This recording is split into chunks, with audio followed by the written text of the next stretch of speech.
My name Ganger, aka Veeze, 7 Mile West Side, Detroit, Michigan. Everybody lock in. This is a reaction from your boy, the franchise kid, franchise Jerry. We are about to see what's up with my nigga Veeze. Veeze don't do too many interviews, so this is gonna be dope. Well, everybody at home know. Everybody around the world don't know. They know what's going on. I don't think I started rapping until I was probably like 25 or 26. I started late compared to most stories of people who've been rapping since they was in high school and shit like that. I never thought about doing music. I had friends that did music and things like that, but I ain't never really think about like being a rapper. Where I'm from, I guess when I was younger, where I'm from, rap wasn't so promising for people out of my city. So it's just like, it changed. It got to the point where I just used to like play around, and then it got to the point where like my family and friends and my other rap peers, like Babyface Ray and GT, PZ, few of the other homies that I know from the hood, street cats, and they just wanted me to take it a little bit more serious. So as I started doing it more, I just kind of got more popular. Listening to like Jay-Z and 50 Cent, like 50 Cent first album came out, I think I was in like 5th grade. So Chat, that's crazy. I always tell people like 50 Cent was my first favorite rapper of all time. No cap. I used to wear do-rags and fitted caps all the fucking time. Yo, I love 50 Cent. Get Rich or Die Trying. Still to this day, top 5 favorites. like, you real young in 5th grade. When I think back on it, I'm like, damn, 5th grade, you real young. So, but I used to listen to a lot of like Lil Wayne and even Cash Money, Jay-Z, all the goats for real, Dipsets and the people from even local artists like Rock Bottom, Street Lords, and the guys who was like the biggest local artists when I was young. Yeah, people like them. A lot of different things. Aaliyah, Missy, and Timberland, and I could go on and on. Mary J. It was good. There was a lot of good artists. I feel like it was a lot of good music. From me being a kid to becoming like a teenager, it was a lot of great art. Yeah, and we always like, well, like my parents, even my grandparents, like, it'd be a lot of times we'd listen to R&B or just like old soul music and shit, James Brown and Michael Jackson, Frank Beverly, Anita Baker. I used to always really love James Brown. When I was real little, I think I probably was four or five but I used to always enjoy listening to James Brown because the stuff he said was kind of like funny, but it was like, who would think like that? It'd have you like, dang, how you think like that?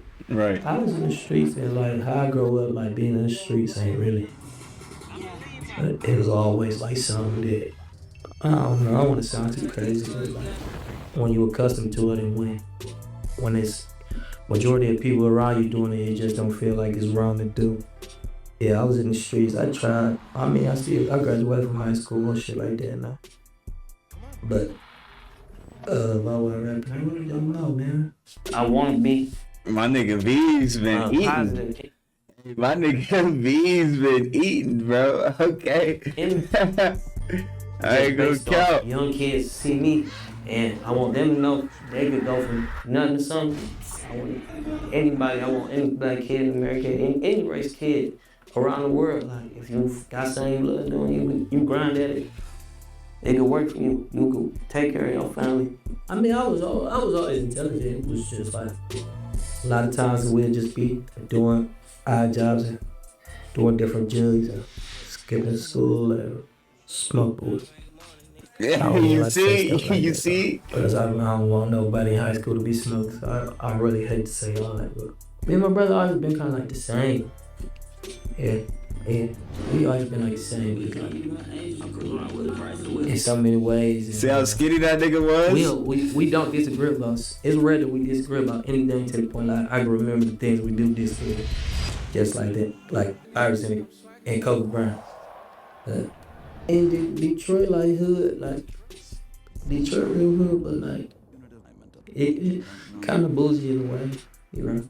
It's like a joke back home that everybody always say like Detroit everybody in Detroit think they're a celebrity. Like that's like a troll joke, but it's really true. Like, and it makes sense too. No cap. Like if you have time in Detroit and go to a concert, go to a party, go to a few clubs and things like that. And, you know the hood guys is superstars, just like the superstars, and they were and a lot of them were superstars before we were. Without rapping, you know, it's a lot of legends, street legends, and niggas who put on it. There's a lot of them behind the scenes that's responsible for us being who we became. No cap, but it's definitely cool. You had to come at a time where it's something going on. If you come at a time where something going on, like I said, basketball games, football games, like good parties, good concerts. It's always fun. But if you like, I feel like we down to earth though. I feel like everybody in Detroit down to earth. Everybody, if you see somebody from Detroit who's shining, pretty much like 99%, they probably came from zero. So I feel like we still like humble. We let people know like how we come and where we from, but a lot of people who come up, they come from nothing. So I feel like everybody in Detroit got that sense of like no matter how far they go, they still kind of remember where they come from. And if they can't go back to where they come from, it ain't really like that's like something I'd be ashamed of. Seeing that I made it, I act different and stuff, and I couldn't pull it back up on it. My day one friends don't have them with me. I have them with me on tour or be able to just go back in that neighborhood. And it's just fun for real because like it's so many people who gave me so much game on my way up. Like I still love to see. I still love to see like the day one shit. Yeah. Detroit's like just like anywhere else. Like it changed every so couple years. New things come out. New times come out. Though.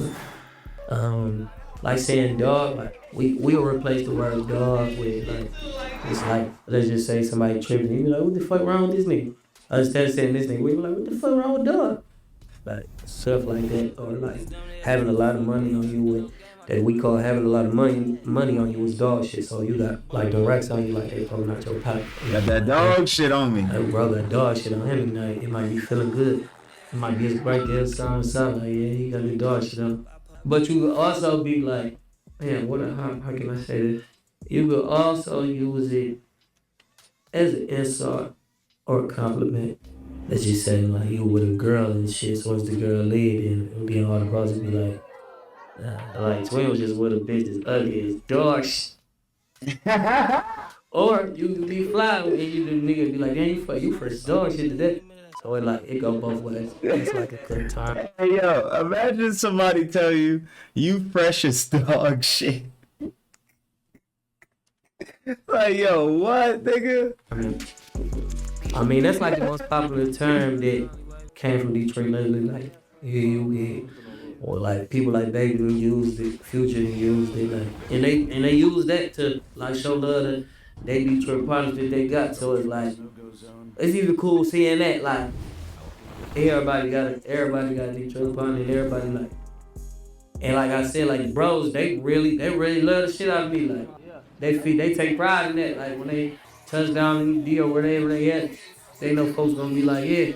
It'll even be people probably pull bro them to the side, like man, thank you bro. Like me, my little brother, I'm so glad y'all fuck with him. Woo. Like, but people will see like, cause I don't really talk to like, I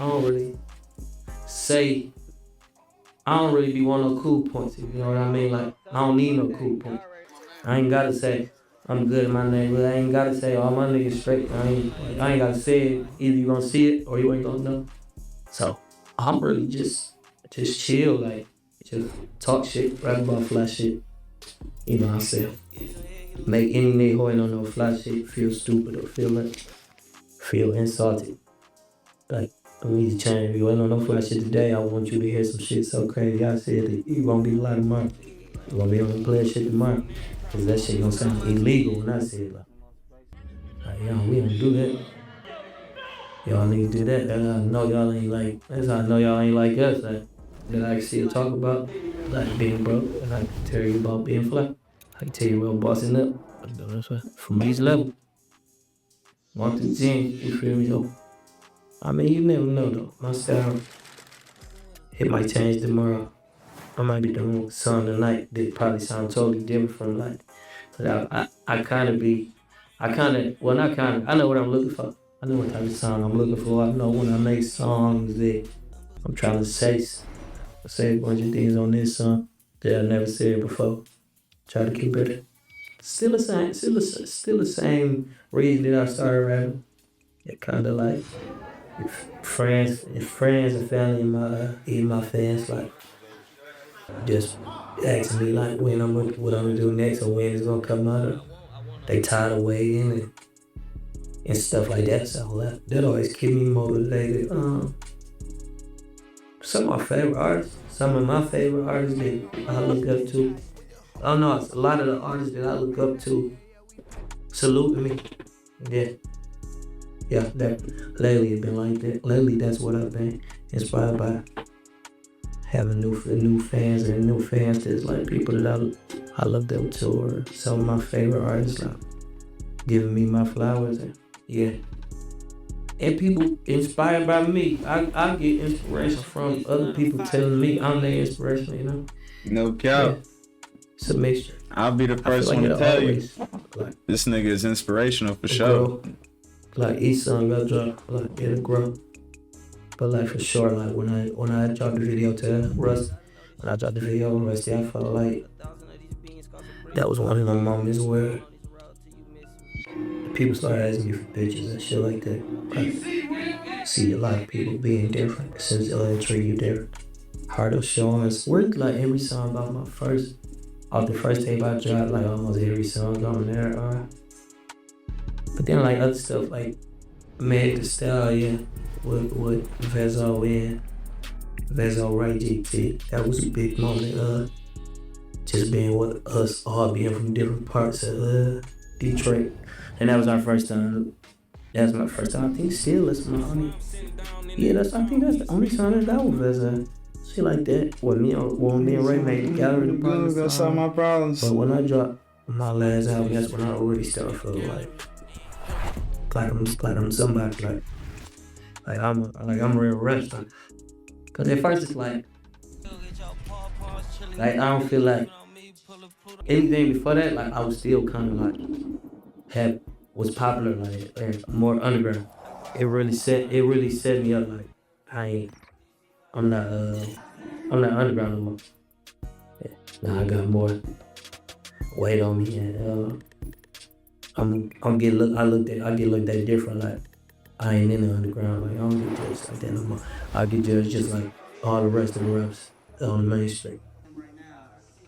That's like I said a lot. Everybody ain't reading like what I was doing when I first started rapping, but it get to the point like I mean people copy me, so but I be doing something. Gotta be a little something. A lot of times like when I was just little, like, cause I used to just use DistroKid, so I did get presented. I got proposed deals, but it was more when I was getting proposed deals, I felt like I still had room and grow. I felt like I wasn't really ready to be in no certain situation, but doing what I was doing independent always.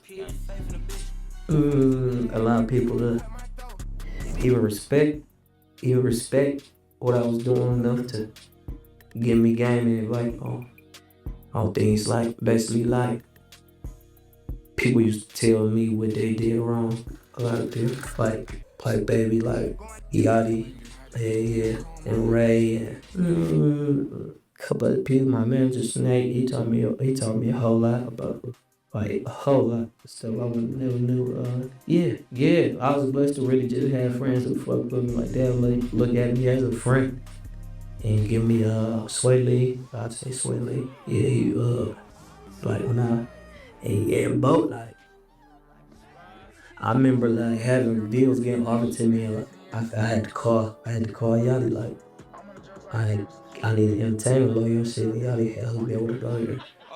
And just to the simple fact that ever since he hooked me up with the lawyer, like she still do stuff for me to this day. But me and Ray we got a lot of mutual friends. Like I'm from the west side and he from the east, like Peasy, they all from the east side. And we just got a lot of mutual homies. We got a lot of he got family on the west and shit like that. And Ray's older brother like kind of grew up with my dad, but like my dad like a big bro to Ray brother.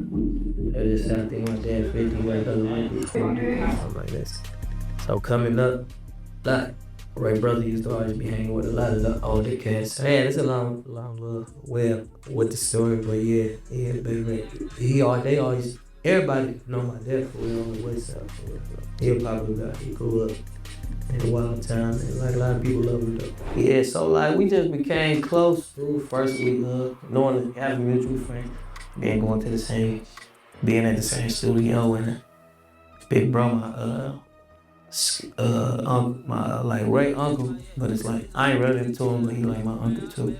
He owned the studio that we used to go to. So we all used to go to the studio and shit, just fucking around, busting jugs and shit like that. But no, we ain't meet. I met Ray when I was probably like I said, 25, 26. But it's like shit. That time go by so fast, like it feel like that sometimes. Like we grew up together. Part of the story that I really was just telling about just me and Ray, just having mutual friends and mutual. I got a lot of homeboys on the east side that like when we all just came together, it was like really just like on straight shit. But then like we created like we start having a lot of chemistry being in the studio, like really kind of like sharpening up being around because Ray had already been rapping for a long time before I started, so really like a sensei. And Gangers like it just was like how can I say this? Well, first of all, like my whole music journey is to be like show other people they can do it.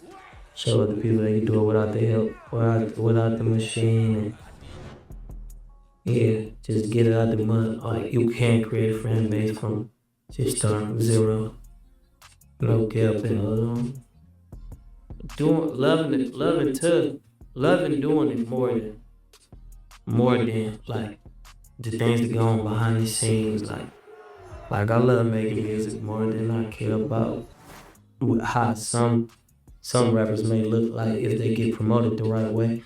But I feel like if you make the music good enough the right way, it'll get promoted anyway. Being a fan of music, you gotta That part. if you a fan of music, then you gotta respect it just like how you will listen to music. Like I'm just a huge fan. This is a huge Young Thug fan, huge Kanye West fan. They talented people like Future too. I ain't gonna lie. Cause it's like a lot of things like being in the studio, getting a chance to see like Pluto work or see like one work. Like yeah, you in awe cause like they do it so easy, and they can do it from so many different angles. On the party, you'll be think deep, be sad, love songs and stuff like that. But yeah, like Future, Kanye, cause I feel like I can learn something. In the session. No, if we do one song, I'm still gonna learn something. Still gonna be something. I feel that. I learn something every time I make a song. Better than I was on the last. Better than I was on the last album. Better than I was on the last song. So yeah, I can be sometimes, but I'm probably like 5 or 10 times further than I thought from what I was doing and what I would have been satisfied with. I'm probably 10 times further than what I thought of myself and versus what the world think of me. So I still things I want to do. Like I want to have a platinum album. I want to have a gold album. I want to have platinum songs, gold songs, and billion streams and global tours, Grammys. Just really like. But it ain't really a big deal. But like I said, most things that make me happy is like getting to meet people that I idolize, or people that I idolize getting me my flowers. I still know I got ways to go. I mean, even just like not to even just like compare to nobody else, just things I want to challenge myself, try to push myself. I ain't gonna think about nothing that I ain't achieved. I'm gonna be thinking about what I can do. Type, you get what I'm saying? Yeah. Like if I ain't do this or do that, it must not be my time yet. And that's what it is. But if it's meant to be, you know what I'm saying? It's gonna come true. It's my job, basically. So come with some goods and some bads. Yeah, shit. Us being who we are and we getting paid to do something fun. Well, to me it's fun, but yeah, it sucks sometimes. If you become rich and be anonymous and nobody know you, you should do that. That'd be my advice, lady. If you could get money and live your dreams without everybody on damn near on the earth knowing your face, knowing. If I could got rich without being famous, I definitely would go for the rich without fame. I'd go for that. If I had like, if it was like red or blue pill, I definitely not choose fame, but I do got people depending on me and I got responsibilities, so it's my career now, it's my job, and like being a rapper, like your salary based on how hard you hustle. It ain't really that much money in it if you ain't trying to hustle for real. Cause like being an artist, you get a lot of money at once, and then the rest of those days before you get another lump sum, you gotta be focused and you gotta be disciplined on having some hustle, having some things branded, or like being able to sell clothes, be marketed. I got real fashionistas that got my back and keep me on point. Like Secret Weapon, I don't even tell nobody that side. I just like to surprise you, but you don't never know, like it's real. Some of the real players, niggas who real supermodels and niggas who do shoots for Tom Ford and do photo shoots for Gucci and Louis, these boys, hey bro, yeah, you know, I'm a big fan of type shit. And then, like, what I do? Like, I'll be having like a little secret shit going on. I just don't like it. Like I said, I don't like to brag. Because I love that people fuck with me genuinely, like so. What I'm trying to say, like, it's some people who people may think fashionistas, like my stuff. But that ain't nothing that I put in the public though, that's just something that I just be proud of. Like, it's people who get paid for this, who get paid to design, model, and change the world. For real, like, some people who really can change the world with fashion, who hit me up like, bro, I got you, you want something make it? I like your style, I like how you be. And it'd be like something I never asked for, it surprised me. Like, damn, I didn't know the homie them be listening to my shit. They like, a lot of people asked me to go to be a part of their fashion week and be a part of fashion week in Paris and walk my way and things that I ain't due to my schedule that I ain't never get to do. But yeah, it's a lot of people around the world who really like big names in fashion who reach out to me. So that's why I be feeling like I don't really like to brag or really be like I'm the freshest nigga. I just had. If you listen to this nigga music, all he do is brag. Like that's that nigga whole flow. He love to brag. That's my nigga Veeze, bro. To be like part of the fashion culture. They got something to do with like hip hop and fashion coming together. I'm just happy to be a part of it. It like the shit I did with Dylan Tears. Like I never came out of nowhere. Like the owner of Dylan Tears hit me up about like, damn, I fucked with that shit, bro. I fucked with your last album and shit. I'm a big fan. You know, even a lot of people like might say it in the interview and I ain't never even get to reach out to them and talk to them yet. But I fuck with that. Most movies that I grew up on are like a lot of movies that my dad taught me. My dad had me watch things like silly stuff or even important stuff. Yeah, I love movies. I would like to be in a movie. I feel like I could do anything. I mean, I'm a black man, so if they tell me to be a black man, that's pretty easy. You feel me? Just like Denzel or saying, well, they didn't have to tell me to be something else to kind of fuck it up. Like for me to use a UK accent and stuff, like, alright, now I give up. But if I gotta be black, yeah, I mean, I could be black all day. Yeah, I'm serious. Well, like, how do you feel being a black man with the role like yours? You being this black guy, you being this black cop, you being this black drug dealer. I don't know, man, it's easy. Only thing make it fuck me up, they tell me to be a white man on the camera. It might be different from what y'all think from where I'm from, but being HoodRich is like being the head of your family, being the head of your family, being able to, you probably don't got it all, but you make it happen. Just having that mentality, like, I'm gonna make it back, but if I got people depending on me, I'll be able to take care of everybody and pass out a little money or gifts to everybody. It's gonna always be like, man, I'll make that shit right back. And that's the reason why it's like you HoodRich, like you in between. You might got the hood mentality, starting from the bottom, but you still got rich mentality, how you carry yourself. Yeah. Yeah. Veeze said it best, chat, for real. Hey, man, that was a W interview. Who made that interview? Shout out HoodRich, man, for putting that together. We normally don't get to hear Veeze talk very much, and he definitely gave an earful right there, pause. So that was really dope to hear. Appreciate everybody for watching this reaction. Make sure you guys like, comment, and subscribe. Follow me on Twitch so that way you guys can watch me react to this shit live, and you guys can also give me your opinion too, yo. Appreciate everybody for watching. I'll see you in the next one. Peace.